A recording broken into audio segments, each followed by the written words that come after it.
원칙의 부재라는 말씀의 제목을 가지고 여러분과 제가 하나님의 말씀을 함께 나눌 때에 여러분과 저에게 큰 은혜가 있기를 소망합니다. 여러분, 이제 우리가 아브라함의 삶에 대해서 또 창세기의 그런 여러 가지 하나님께서 아브라함을 통해서 어떻게 아브라함을 택함받은 백성을, 하나님의 백성을 인도하시는지, 어떻게 은혜받은 아브라함의 삶이 어떻게 살아가는지, 이런 것들을 통해서 이제 우리가 이렇게 은혜받고 있는데요.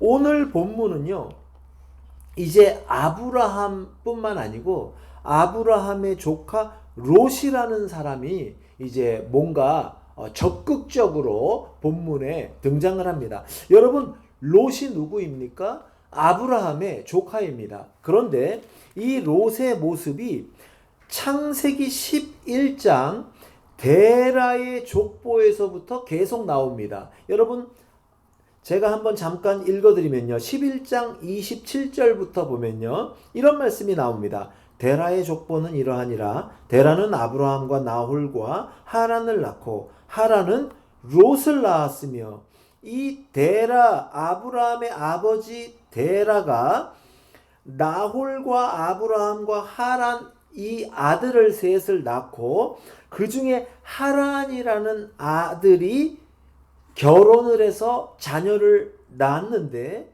그 사람의 이름이 바로 롯이죠. 그러니까 아브라함과는 조카 사이가 되는 거예요. 아브라함의 조카가 되는 거예요. 이렇게 조카 롯이 성경에 등장을 하게 됩니다. 그러면서 계속해서 읽어보면 31절, 데라가 그 아들 아브라함과 하란의 아들인 그의 손자 롯과, 여기에 또 롯이 나오죠. 그의 며느리 아브라함의 아내 사레를 데리고 갈대아인의 우르를 떠나 가나안 땅으로 가고자 하더니 하란에 이르러 거기 거류하였으며, 여러분, 우리가 익히 살펴본 바처럼 이제 데라가, 아브라함의 아버지 데라가 먼저 식구들을 데리고 갈대아 사람들이 살던 우르라는 지역을 떠나서 먼저 가나안 땅으로 떠나기 시작합니다. 그런데 그때 그 가나안 땅으로 떠날 때 유독 다른 식구들은, 아브라함 외에 다른 식구들은 안 챙기고, 뭐 여러 가지 이유가 있었겠죠. 성경에는 드러나 있지 않지만, 아버지 저는 여기서 살래요, 뭐 이랬을 수도 있고요. 그 나머지 자녀들이 어쨌든 그 중에 롯을 꼭 이 데라가 데리고 가는 모습을 우리가 보게 됩니다. 자, 그리고 나서 이 롯이 어떻게 또 계속해서 우리 이 성경에 나타나게 되냐면 12장 1절부터 5절의 말씀을 보면 이런 말씀이 있습니다. 여호와께서 아브라함에게 이르시되 너는 너의 고향과 친척과 아버지의 집을 떠나 내가 너에게 보여줄 땅으로 가라. 내가 너로 큰 민족을 이루고 내게 복을 주어 너의 이름을 창대하게 하리니 너는 복이 될지라. 너를 축복하는 자에게는 내가 복을 내리고 너를 저주하는 자에게는 내가 저주하리니 땅의 모든 족속이 너로 말미암아 복을 얻을 것이라 하신지라. 이렇게 하나님이 아브라함에게 나타나셔서 아브라함에게 엄청난 복을 이렇게 주심하고 약속을 합니다.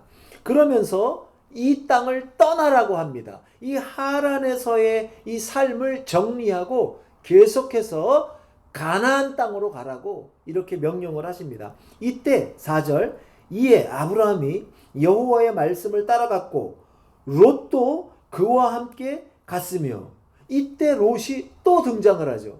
아브라함의 삶에요, 롯이 계속해서 함께 등장하는 것을 우리가 성경에서 보게 되는 것이죠. 그러면서 아브라함이 하란을 떠날 때에 75세였더라. 아브라함이 그의 아내 사레와 조카 롯과 하란에서 모은 모든 소유와 얻은 사람들을 이끌고 가나안 땅으로 가려고 떠나서 마침내 가나안 땅에 들어갔더라.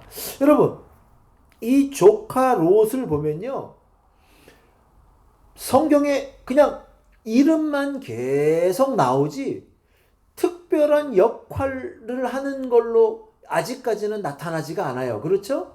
그런데 분명한 사실은 늘 하나님이 은혜 주시는 사람의, 늘 하나님이 은혜 주시는 그 은혜의 역사 속에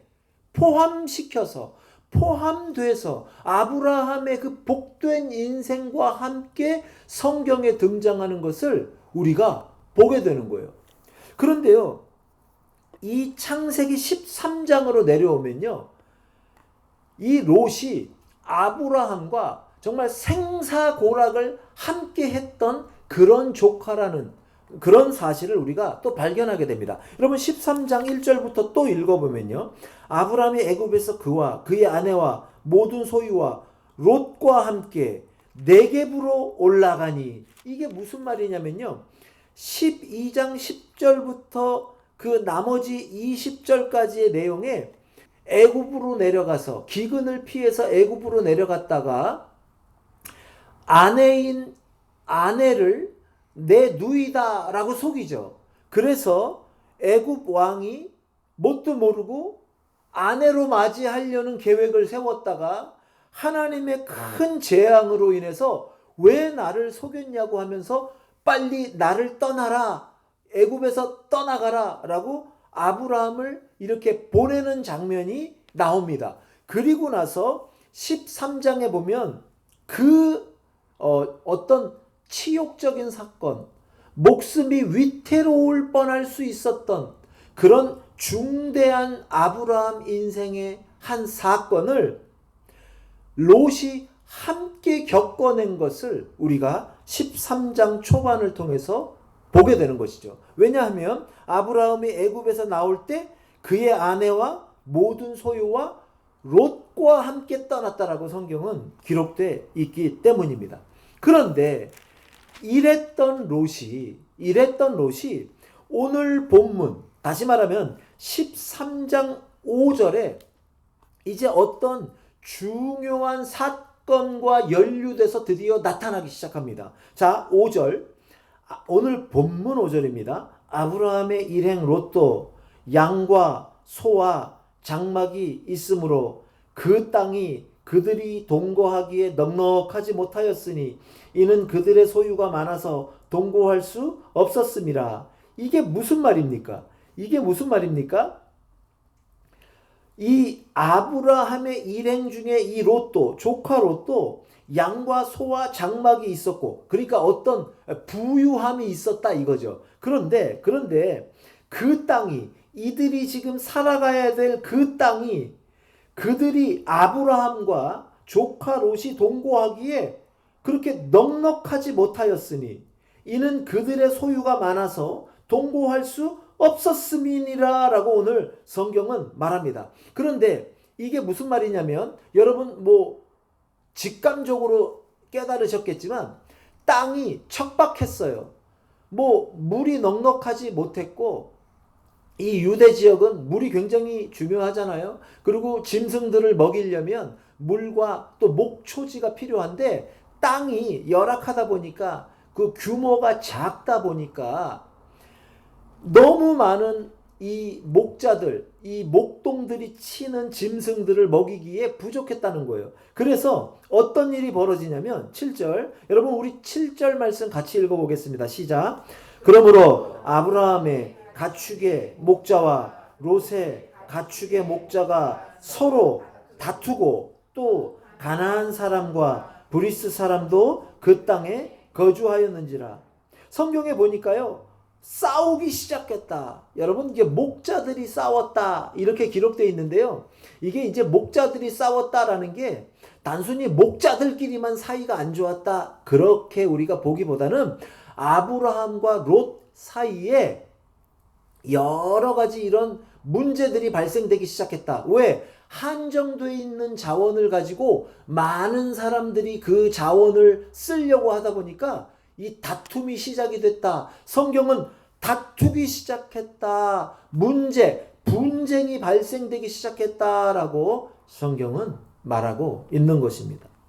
여러분, 롯은요, 창세기 11장부터 제가 여러분과 조금 전에 쭉 살펴봤듯이 성경에 크게 어떤 역할을 하는 사람으로는 나타나지 않아요. 그런데 분명한 사실은 하나님이 롯에게도 많은 복을 줬다라는 결론에 도달하기에 충분한 정보가 쓰여 있는 것을 우리가 알게 됩니다. 왜요?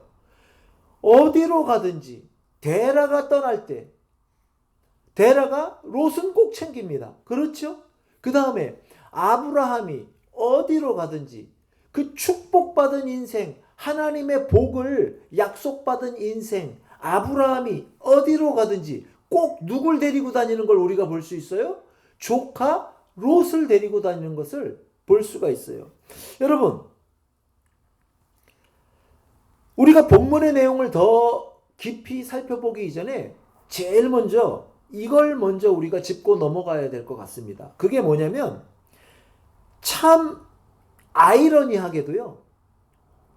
사람이 힘들고 어려울 때, 다시 말하면 성경에 쭉 나오는 아브라함이 여러 가지 환난과 이 시험과 어려움과 이 고통의 기간을 건널 때에 늘 함께 있었던 사람이 롯이었던, 조카 롯이었던 것을 우리가 보게 되잖아요. 그런데 그때는 다툼이 있었다라는 게, 그 어려운 시절을, 아브라함의 삶의 어려운 시절을 함께 겪을 때 다툼의 얘기가 나와요, 안 나와요? 전혀 그런 게 없단 말이에요. 그런데 애굽에서의 그 너무 고통스러운 큰 환난을 겪고 이제 창세기 13장 5절로 왔는데 성경은 뭐라고 말하냐면 13장 2절에 아브라함에게 가축과 은과 금이 풍부하였다. 기근이 들고 어려울 때, 삶이 어려울 때, 그때는요 다퉜다라는 얘기가 안 나와요. 그런데 아브라함의 삶에 은과 금과 가축이 풍부하였고 아브라함의 일행 롯에게도 양과 소와 장막이 풍부해졌을 때, 서로가 풍부해졌을 때 뭐 문제 없잖아요. 다툼과 싸움이 오히려 안 일어날 것 같잖아요. 어려우면 일어날 것 같은데 이상하게 인생은 그 반대더라는 거예요. 어려운 시절을, 위기의 시절을 함께 겪을 때는 롯과 아브라함이 싸웠다, 이런 얘기가 안 나와요. 아마 서로 의지하면서, 서로에게 격려하면서, 서로에게 위로하면서, 힘을 주면서 아마 그렇게 견뎌냈을 것 같아요. 그런데요, 이제 좋은 시절이 왔습니다. 하나님의 은혜로 가축이 풍부하고 은과 금과 장막이 풍부해진 그런 시절이 왔습니다. 그런데요, 문제가 발생되기 시작하는 거예요. 여러분, 이것을 통해서 우리가 깨달아야 되는 게 있어요. 여러분, 결코 환경이 어렵기 때문에 분쟁과 어려움이 일어나는 게 아니라는 사실을 우리가 꼭 깨달아야 됩니다. 실제로요, 목회를 하면서요, 깨달은 게 뭐냐면 오히려 정말 풍부한 여러 가지, 경제적으로 여러 가지 것들이 풍부했을 때 교회와 성도들의 개인의 삶에 여러 가지 안 좋은 문제들이 발생되는 경우가 확률이 높다라는 것을 제가 실질적으로 또 많이 보게 됩니다. 여러분, 제가 어렸을 때요, 여러분도 그렇겠지만 참 어려운 가난한 시절이었어요. 그렇잖아요. 뭐 70년대 우리나라 80년대 90년대 이렇게 넘어오면서 7, 80년대 제가 참 어린 시절을 보냈던 그 시절에 참 저희들만 어려웠던 게 아니고 주변에 많은 사람들, 또 교회 가보면 교회도 참 어렵고 그런 분위기였거든요. 그런데 그때는요, 제 기억에 보면 지금은 돌아가신 저희 어머님이요, 늘 새벽에 일어나세요. 그리고 저희 집 뒤에 이 돌이 움푹, 바위가 있었는데 바위가 움푹 파여가지고 사람 하나 이렇게 들어가면 눈비 정도 피할 수 있는 그런 공간이 있는 이 큰 바위가 저희 집에 뒤에 있었어요. 그런데 어머님이 꼭 새벽에 거길 가시는 거예요. 그리고 늘 거기서 기도하고 내려오시고, 새벽 기도하고 내려오시고, 이런 것들을 어려서 이렇게 보면서 자랐단 말이에요. 그리고 저희 친할머니는요, 이제 시골에서 올라오십니다, 가끔씩. 그러면은 눈이 안 좋으시고 다리에 힘이 없으시고 이제 할머니시니까, 그러니까 저한테, 초등학생이었던 저한테 부탁을 하십니다. 은준아, 내 손을 잡고 저 산 어디 사람 없는 중도에 나를 이렇게 데려다 놓고 너 마음껏 놀다가 이제 시간이 되면 네가 집에 들어가야겠다라는 생각이 들면 할머니한테 꼭 오래 이렇게 말씀하세요. 그러면 이제 할머니 손잡고 어디 저 산 중턱쯤에 진짜 이렇게 할머니를 모셔드립니다. 그러면요, 뭐 이렇게 보재기 같은 거 하나 쓰시고 거기 앉아가지고 제가 놀다가 해가 뉘엿뉘엿 해가지고 이제 집에 갈 때 할머니 말씀이 생각이 나요. 그러면 이제 할머니 저 왔어요. 그러고 이제 집으로 모시고 갔던 그런 생각이 납니다.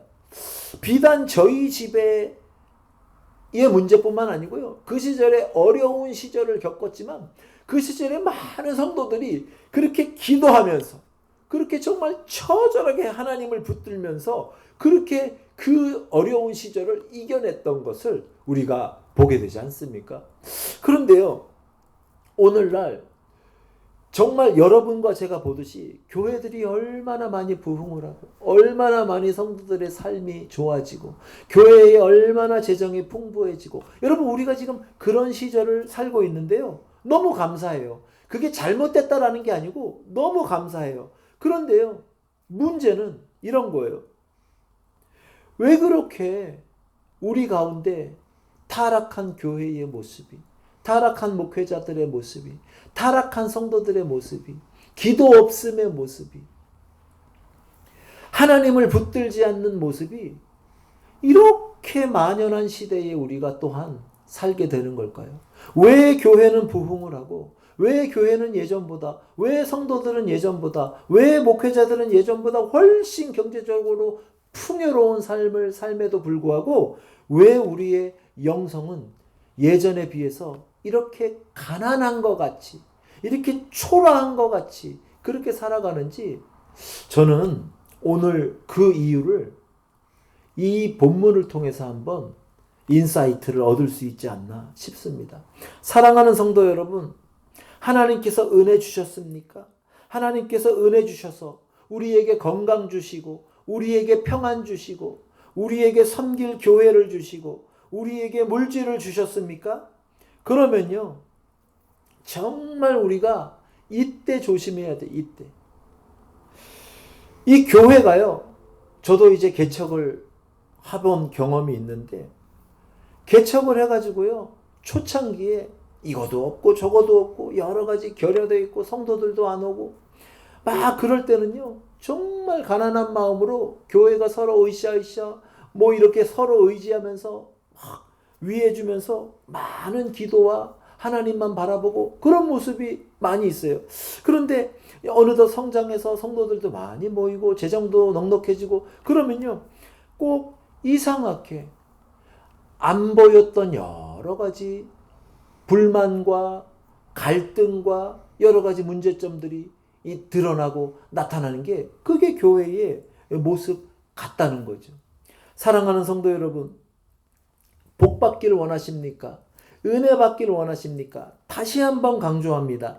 은혜 받는 것도 중요하고 복 받는 것도 중요합니다. 은혜 받아야죠. 그런데 그 받은 은혜가 풍부해질수록 우리가 정말 영적으로 조심해야 될 때입니다. 왜냐하면 너무 타락해지기 쉬운 때이기 때문입니다.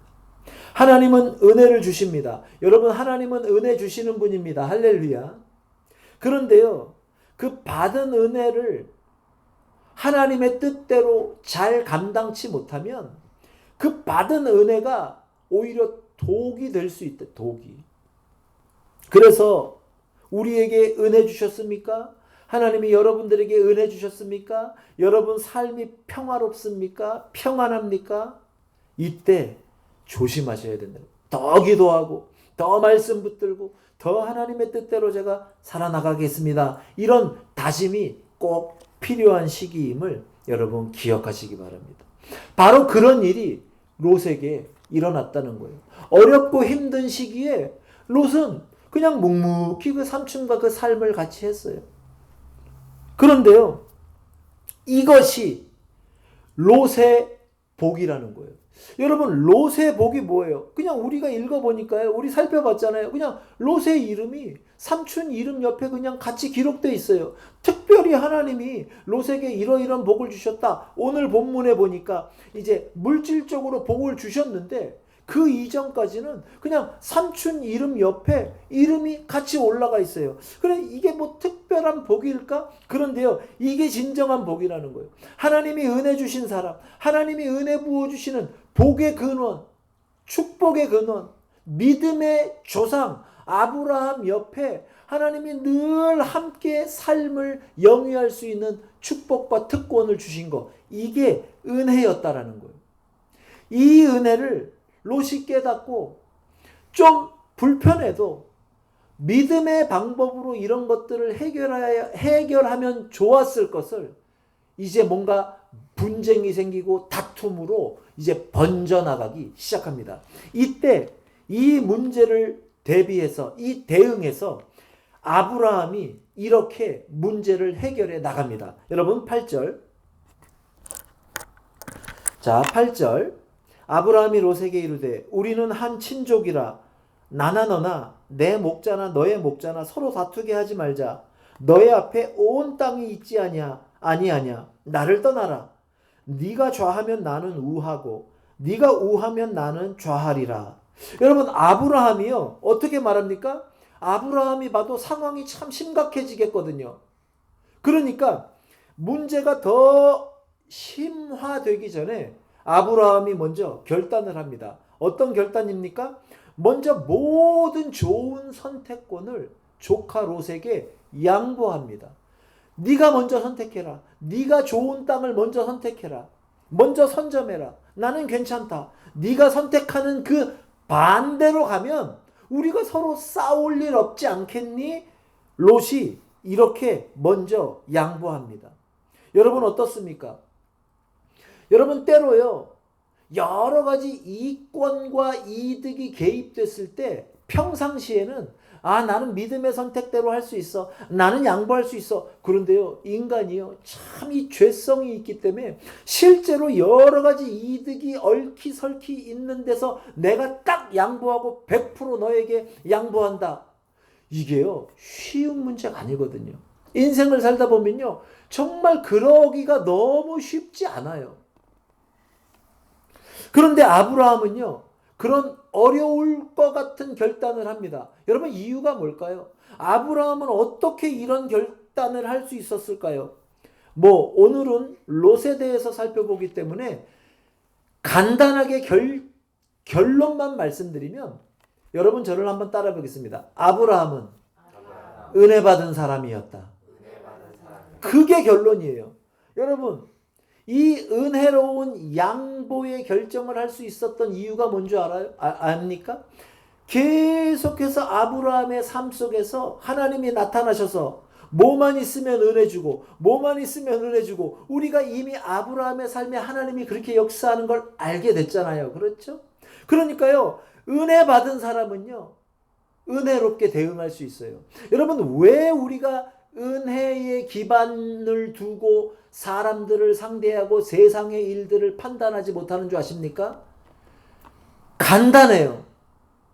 하나님이 부어주시는 진정한 은혜를 많이 맛보지 못해서 그래요.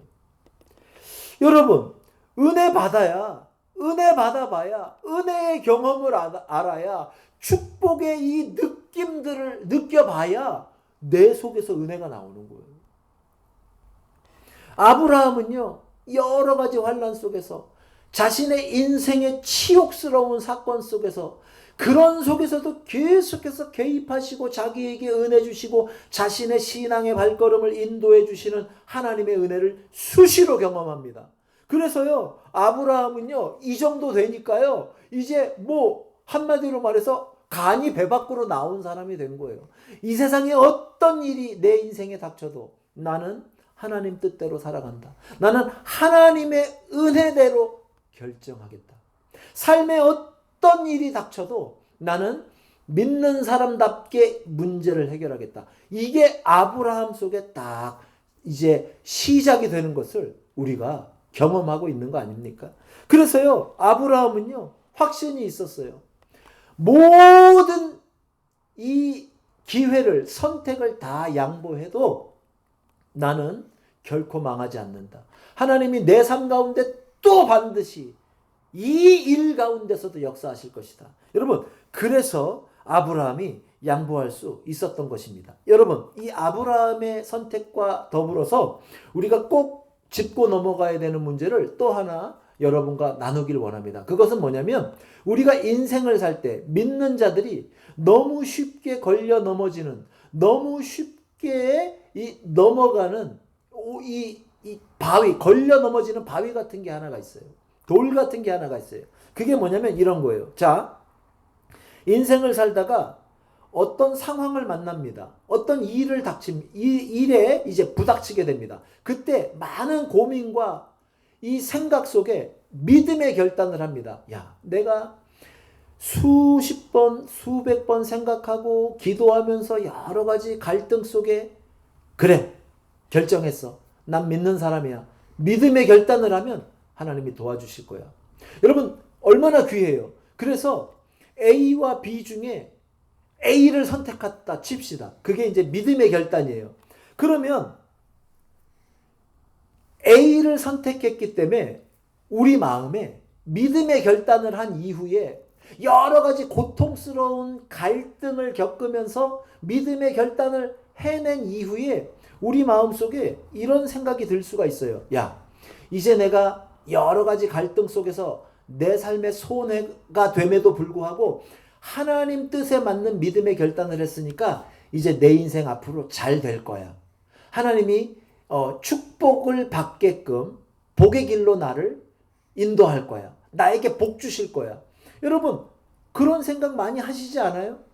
그런데 여러분, 실제로 손해를 감수하고 믿음의 결단을 하면 실제로 손해가 온다라는 거예요. 손해가. 내가 믿음의 결단을 했기 때문에 손해 대신 복이 오는 게 아니고 내가 손해를 감수하고서라도 믿음의 결단을 했으면 믿음의 결단과는 상관없이 이 삶 속에서 내 인생의 삶의 손해가 막심한 손해가 올 수 있다라는 것. 여러분, 이걸 우리가 망각할 때가 많다라는 것이죠. 사실요, 아브라함이요, 물 많은 쪽을 양보를 한 거 아니에요? 좋은 지역을? 그러면요, 아브라함의 입장에서는요, 실제로 앞으로 이 많은 양과 소와 뭐 이런 것들을, 이 가축대를 먹이고 키우는데 실제로 어려움이 닥치는 게 그게 정상이라는 거예요. 우리가 믿는 사람으로서요, 그런 부분에서 실수할 확률이 크다는 거죠. 여러분, 성경은 말합니다. 좁은 문으로 가라. 좁은 문으로. 좁은 문으로 연결된 그 길도 찾는 이가 적다. 왜? 문도 좁지만 걸어가는 길도 좁고 협착하기 때문에 찾는 이가 적다. 성경은 분명히 말합니다. 여러분, 문도 좁지만요, 그 문과 연결되어 있는 걸어가는 길도 좁고 협착하다라고 성경은 분명히 말하고 있는 거예요. 여러분과 저의 선택이 좁은 걸 선택하면요, 그 좁은 문 뒤에 따르는 좁은 문으로 향하는 그 걸어가는 길도 좁고 협착하다는 것을 인정해야 되는 거예요. 여러분, 저를 한번 따라해 보겠습니다. 문도 좁고 가는 길도 좁다. 할렐루야. 믿음의 선택을 하면 그 선택 때문에 여러 가지 축복이 비 오듯이 우박 쏟아지듯이 우리 인생에 두두두두 떨어지는 게 아니고, 내가 가시밭길을 선택했다면 가시밭길이 와야 정상 아닙니까? 힘든 걸 선택했다면, 그 믿음 때문에 힘든 걸 선택했다면 힘든 삶이 오는 게 당연하다는 거예요. 당연하다는 거예요. 그걸 이상하게 생각하면 안 돼요. 여러분, 어쨌든 이 아브라함을 통해서 이 은혜 받은 사람이, 하나님의 은혜를 충만히 받은 사람이 은혜로운 결단을 할 수 있고 결정을 할 수 있다는 것을 우리가 보게 되는 것이죠. 자, 은혜의 결단을 했다면, 하나님의 뜻에 맞는 것으로 순종의 선택을 했다면 세상에서의 삶은 힘들 수 있다. 여러분, 이것을 꼭 명심하시기 바랍니다. 자, 오늘의 이제 마지막 결론입니다. 그러면 롯은 어떤 선택을 했습니까? 롯은요, 이렇게 선택을 했습니다. 10절. 이에 롯이 눈을 들어 요단 지역을 바라본즉 소알까지 온 땅에 물이 넉넉하니. 롯이요, 눈을 들어 봤어요. 그랬더니 소알까지 온 땅에 물이 넉넉하대요. 지금 제일 필요한 게 뭐예요? 가축을 먹이려면 물이잖아요. 그렇죠?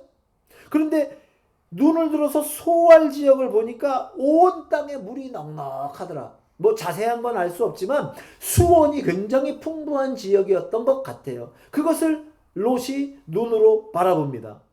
여호와께서 소돔과 고모라를 멸하시기 전이었으므로 여호와의 동산 같고, 여러분 얼마나 수원이 많았으면, 여러분 물이 많으면 목초지도 많고 나무도 뭐 풍성하고 숲도 있고, 그렇죠? 그러니까 그 사막과 같은 지역에 얼마나 그 지역이 여호와의 동산 같고 애굽 땅과 같았더라. 애굽 땅 같았겠냐고요. 수원이 풍부했던 나일강 때문에 아주 풍요로운 삶을 살았던 애굽과 같았더라라고 성경은 오늘 말하고 있습니다. 결국 롯은요, 11절 우리 같이 한번 읽어보겠습니다. 시작. 그러므로 롯이 요단 온 지역을 택하고 동으로 옮기니 그들이 서로 떠난지라. 결국 롯은요, 자기가 눈으로 본 지역, 자기가 바라본 땅, 그 온 지역을 택합니다. 왜요? 물이 넉넉했고 여호와의 동산 같았고 애굽 땅과 같았기 때문입니다. 그런데 여러분 아시죠? 결국 이 롯이 옮긴 이 땅은 13절에 오늘 본문 13절에 소돔 사람은 여호와 앞에 악하며 큰 죄인이었더라. 그래서 하나님이 결국은 이 소돔과 고모라 땅을 불처럼 내리는 유황비로 완전히 멸망시키는 심판을 이제 내리시게 되지 않습니까? 그러니까 그 멸망의 도시로 롯이 갔다. 결국은 결론적으로는 그런 거죠. 여러분, 롯의 선택을 보면요, 눈을 들어 요단 지역을 바라봤다. 여러분, 눈을 들어봤다. 사랑하는 성도 여러분, 우리는요, 눈을 들어 무엇을 보기 전에 은혜 받은 사람은, 하나님을 믿는 사람들은 우리의 눈을 들어 우리 육신의 눈으로 세상의 여러 가지 것들을 평가하고 판단하기 이전에 눈을 감고 하나님을 먼저 바라봐야 되는 그 전 단계가 반드시 필요합니다. 여러분, 저를 한번 따라해 보겠습니다. 눈을 들어 보기 전에 눈을 감고 먼저 보자. 눈을 감고 보는 건 뭐예요? 하나님을 먼저 바라봐야 돼요. 여러분, 육신의 눈을 들어 이 세상의 여러 가지 것들을 판단하기 이전에 눈을 먼저 감고 기도하면서 하나님의 뜻을 바라보고 하나님을 먼저 바라보는 이 선행 과정이 믿는 자에게는 반드시, 은혜 받은 사람의 인생에는 반드시 있어야 된다는 것이죠. 그러면요, 눈을 떠야 보일 것 같지만 실제로는 눈을 감고 봐야 진짜 본질이 보이기 시작한다는 거예요. 눈을 감고 하나님을 바라볼 때 인간의 육신의 눈으로는 보이지 않는 진짜 본질적인 이 땅의, 이 세상 삶의 실체를 볼 수 있게 된다는 것이죠. 사랑하는 성도 여러분, 기도는 그렇기 때문에 성도에게 가장 중요한 행동입니다. 눈 감는 기도 없이 눈으로 세상을 보면 실수와 실패의 확률이 굉장히 높아집니다.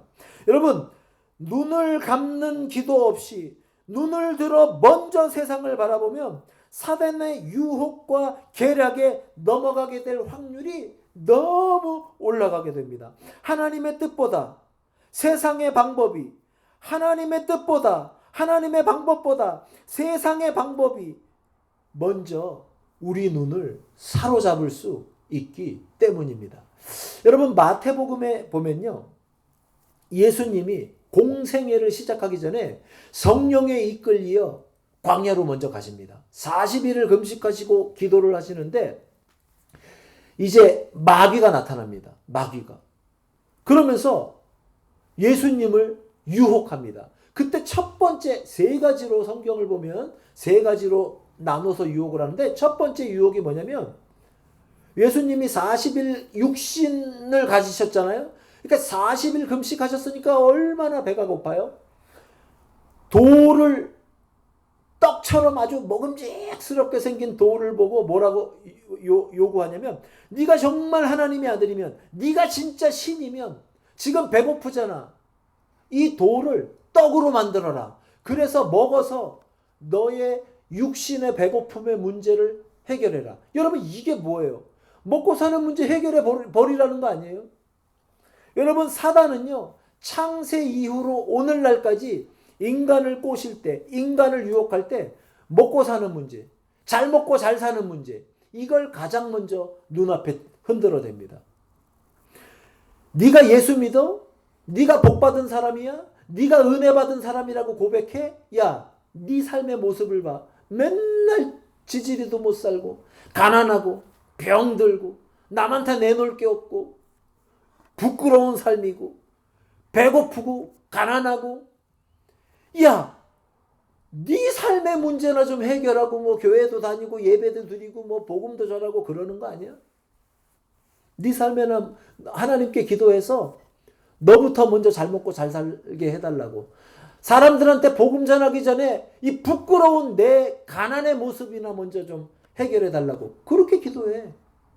그래서 그 기도의 응답으로 네 가난의 문제가 해결되잖아. 그러면 사람들이 네 그 기적과 같은 가난에서 벗어난 그 모습을 보고 예수 믿을 걸, 교회 나올 걸, 이렇게 속삭인다는 것이죠. 아마 제가 말씀드린 분량 정도로 생각하지는 않았겠지만 가만히 보니까 아주 합리적인 의심이 들어요. 눈을 들어 요단을 바라보는 그 눈에 뭐가 들어와요? 넉넉한 풍요가 들어오는 거예요. 저기 가면 잘 먹고 잘 살겠다. 여러분 그거 아니에요? 내가 믿음의 선택을 안 해도 내 눈에 들어오는 인간적 판단으로 잘 먹고 잘 사는 대로 선택을 해도 하나님께서 그것이 만약에 돌을 선택하는 선택이었다 하더라도 반드시 결론은 떡으로 바꿔주실 거야. 그래. 그게 하나님이어야 돼. 그렇게 네 인생 가운데 역사하는 게 네가 말하는 소위 하나님의 은혜라는 거에 핵심이 돼야 돼. 그게 본질 아니야? 네가 돌과 같은 선택을 언제나 해도 떡으로 갚아주시는 게 그게 하나님의 은혜 아니야? 네가 믿음의 선택이 아닌 돌을 선택을 했는데 그 돌이 떡으로 변화돼야 그게 하나님의 은혜 아니냐고. 그래야 하나님 살아계신 하나님의 능력 아니냐고. 이렇게 마귀가 속닥인다는 것이죠. 또 여호와의 물된 동산 같고 애굽 땅과 같았더라. 이야, 거기 가면 풍요가 막 올라가는 것 같아요. 이 두 번째 마귀가 하나님께 내놓은 시험이 뭡니까? 높은 곳에서 뛰어내리라는, 성전 꼭대기에서 뛰어내리라는 거예요. 그러면 천사를 하나님이 보내서 천사들이 너 안 죽게 딱 공중에서 받들어서 땅에다 사뿐히 앉혀주실 거라는 거예요. 여러분 우리 마귀가요 그렇게 속삭이는 거예요.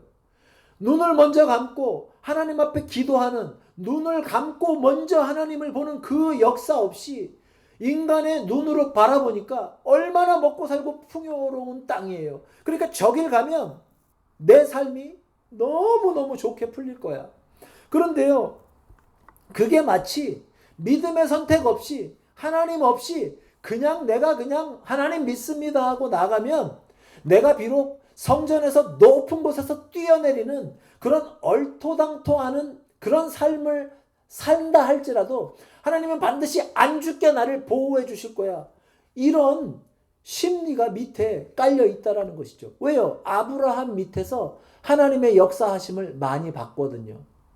그래서 아브라함처럼 선택을 하면 어떻게 잘못돼도 하나님이 반드시 해결해 주실 것 같은 믿음이 자기 속에 있는 것 같거든요. 그러나 여러분 천만의 말씀입니다. 그것이 사단의 속삭임이라는 거예요. 사랑하는 성도 여러분,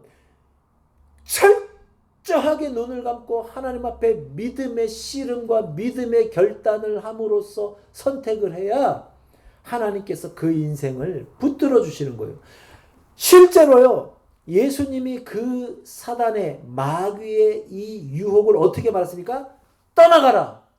만들었어요? 안 만들었어요? 돌로 떡을. 안 만들었어요. 그리고 뭐라고 말합니까? 사람이 떡으로만 살 게 아니요 하나님의 입에서 나오는 모든 말씀으로 살 것이니라. 이렇게 경고합니다. 이렇게 마귀를 떠나보냅니다. 그리고요, 나를 시험하지 말라. 이렇게 말합니다. 높은 데서 떨어져? 나 시험하지 마, 사단아. 그거 시험이야. 여러분, 높은 데서 뛰면 죽어요, 안 죽어요? 죽는 거예요. 사랑하는 성도 여러분, 이 롯을 통해서요, 무엇을 깨닫습니까? 제가 이제 말씀을 준비하면서 제임스 보이스 목사님의 창세기 그 강해를 이제 연구한 내용을 보니까요, 정말 이게 핵심이었구나라는 단어가 딱 이게 발견을 했어요. 여러분, 그게 뭐냐면요, 저를 한번 따라해 볼까요? 원칙의 부재. 원칙의 부재라는 거예요. 이 롯이요, 그래도 신앙의 사람이고 아브라함과 함께 신앙생활하면서 하나님의 역사를 봤다라는 거예요. 그럼에도 불구하고 믿음의 선택을 왜 못했는가? 이 롯의 속에는, 롯의 믿음에는, 롯의 삶에는 원칙이 부재가 됐다는 거예요. 원칙이 없었다는 거예요. 어떤 원칙이요? 무조건 하나님의 뜻대로 따라간다. 아브라함과 같이. 은혜에 따라서 나는 내 삶의 문제를 선택하고 결정한다. 나는 예배드린다. 무슨 일이 있어도 나는 예배드린다. 나는 어떤 일이 있어도 말씀의 원리대로 살아간다. 이런 원칙이 부재 없다라는 거예요. 그러니까요, 믿음이 있는 것 같고, 믿음의 가정 아브라함의 이 가정에서 조카로서 삶을 살아서 하나님에 익숙하고, 하나님이 이 부어주시는 은혜에 친숙하고, 하나님을 잘 아는 것 같지만, 정작 그 속에는 이 롯의 개인적 믿음, 이 마음 속에는 개인적 신앙 고백, 나는 믿음만 따라간다. 나는 은혜로만 따라간다. 나는 은혜에 의해서 내 삶을 결정한다. 그 원칙이 부재했다라는 거예요. 그러니까요, 순간순간 보는 거에 의해서, 상황에 의해서 인생을 결정하고 순간순간 달라지고, 이것이 롯의 실패의 원인이었다. 이렇게 평가를 하시더라고요. 사랑하는 성도 여러분, 이 원칙이 있다라는 게 너무 중요해요. 여러분, 우리는 예수 믿는 사람이고 하나님의 백성이고 예배드리는 사람입니다. 우리도요, 이 땅을 살면서요, 이제 앞으로 오늘부터 한 가지 좀 다짐을 했으면 좋겠어요. 그게 뭐냐면 원칙을 세우자고요. 뭘 세워요? 원칙. 어떤 원칙이요? 내 삶에 어떤 일이 닥쳐도, 내가 이 땅을 살아가다가 어떤 상황에 처해 있다고 하더라도 나는 은혜 따라 선택한다. 할렐루야. 여러분, 아브라함과 같은 그런, 물론 아브라함 그래도 또 흔들려. 여러분, 그래도 또 실패해. 그럼에도 불구하고 또 실패할지라도 우리 마음에 이런 믿음의 결단, 믿음의 원칙, 은혜의 원칙, 하나님의 말씀대로 준행하며 따르며 살아간다는 이 믿음의 원칙을 우리가 우리 마음속에 굳게 다짐해야 될 줄 믿습니다. 이것이 바로 롯의 선택의 실패의 근간에 깔려 있었다는 것이죠. 여러분, 예화 하나를 소개해드리고 말씀을 마칠까 합니다. 어떤 사람이요, 천길 낭떠러지에서 이렇게 떨어지다가, 발을 헛디뎌서 떨어지다가 구사일생으로 이 얇은 나무가 이렇게 바위에서 자라나는 그 가지를 딱 잡았대요. 얇은 나뭇가지를. 밑을 보니까요, 아찔한 거예요. 떨어지면 그냥 뼈도 못 추리는 이 절체절명의 위기에 처해 있었다고 합니다. 그래서 한 팔로는 나뭇가지를 붙들고 있는 힘을 다해서 위에다 소리쳤대요. 거기 누구 없어요? 도와주세요. 살려주세요. 거기 누구 없어요? 그랬더니요, 위에서 소리가 들리더래요. 할렐루야. 이 기적이잖아요. 근데 하나님께서, 그래, 내가 여기 있다. 하나님이 응답을 해주세요. 하나님이, 내가 여기 있다. 그랬더니요, 이 남자가요, 이 공중에 매달린 사람이요, 한 10초 정도 잠잠히 있다가 거기 다른 누구 없어요 그러더래요. 그게 무슨 말입니까? 하나님이 구세주요. 하나님이 우리 인생에 참 도와주시는 자요. 하나님만이 우리 인생의 보호자요. 창조자요.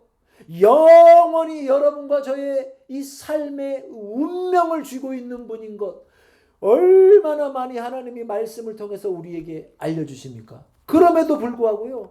믿는 사람임에도 불구하고요. 하나님 앞에 예배드리는 사람임에도 불구하고요. 입으로 예수님을 구세주로 고백하는 우리 성도님들임에도 불구하고요.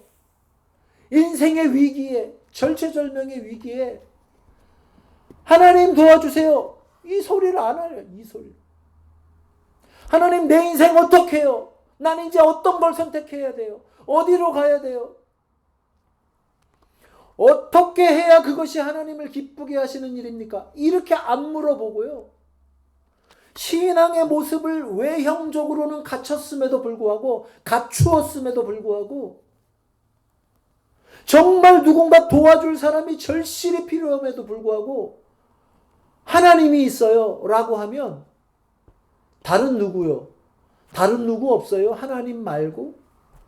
그런 식의 삶의 모습으로 살아갈 때가 너무 많다라는 것이죠. 그런 모습이 롯 속에서 보인다라는 거예요.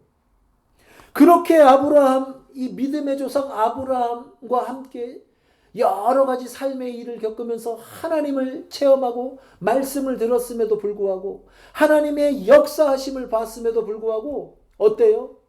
결론은 하나님께 묻지 않고 육신의 눈으로 판단하여서 잘못된 선택을 하는 것 우리가 보게 되지 않습니까? 사랑하는 성도 여러분, 이 믿음의 부재, 이 원칙의 부재, 이 하나님께만 내 모든 삶을 맡긴다라는 이 원칙을 여러분과 저는 단단히 세워서 기도하고 하나님의 뜻을 알고 그 다음에 이제 우리가 우리 육신의 눈으로 여러 가지 판단하고 이렇게 얼마든지 살아갈 수 있지 않겠습니까? 우리가 이제부터 결단합시다. 이제 우리 죽기까지 우리의 생명이 이 땅에서 마지막 호흡을 내뱉을 때까지 우리 원칙을 정합시다. 나는 은혜 따라 살아간다. 그렇게 선택하시는 여러분과 제가 되기를, 결단하시는 여러분과 제가 되기를 주님의 이름으로 축원합니다.